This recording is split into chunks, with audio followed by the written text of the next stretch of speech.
It's been a weird week. I know that's an awkward note to start off on, but this is how life and entertainment often intersect. Before Gauntlet of Fire aired, the Brony fandom reacted to an article questioning the presentation of masculinity in the show. Though many of the responses were negative, I became intrigued by the question and started searching around online for other articles. One such article was a blog post on chauvinist sushi, which denounced how Spike, a dragon transplanted into pony culture, has no concept or insight into his own identity or history. It's assumed that pony culture is immediately superior, including him rejecting his identity back in Dragon Quest. But looky here, it's a new episode that at least addresses both issues.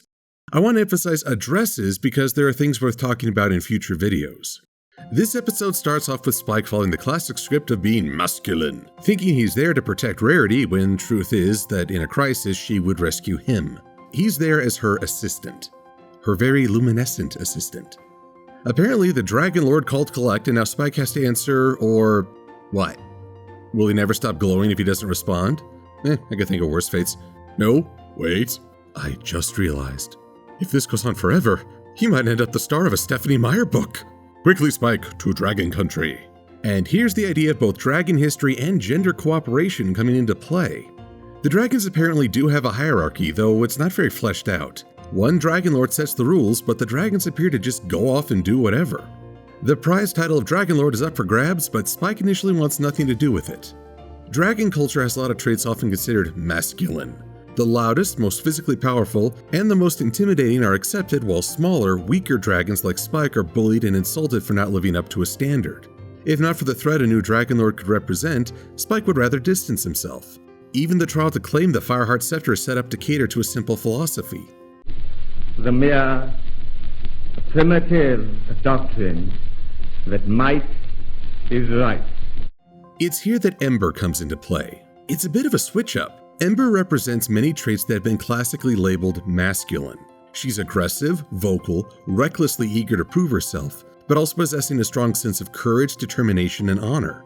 Yet if she only relies on these traits, she'll fail as badly as the other dragons.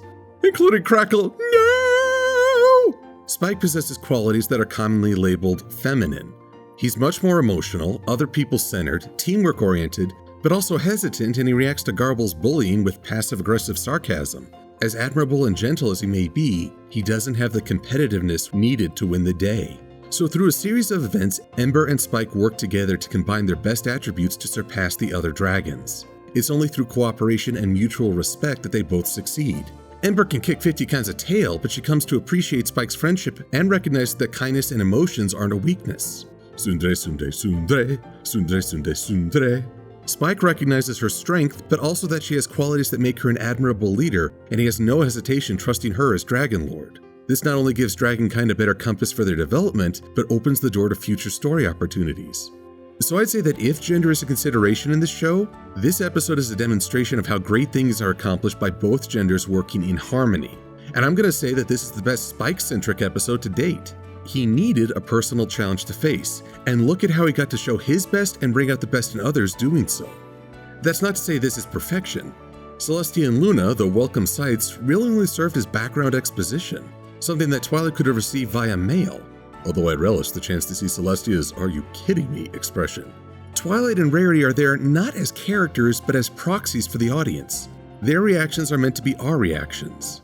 You will jump when I say jump. You will harp when I say harp. You will clap when I say clap. Did you just say clap or clop? Shut up. Why are they always ahead of the adventuring duo? Because we, as the audience, are always there first as well, witnessing the two dragons progress. And while this makes for fine humor, it also feels like they were shoehorned in. I mean, Twilight's afraid of Garble? You're an Alicorn princess and world-saving champion. Whoop him. Whoop him good. And while that's it for now, I want to revisit this idea of masculinity and femininity down the road, because television shows can often serve as a great example of larger concepts. I'm Silver-Quilted, and if you'll pardon me, I need to go watch Fight Club.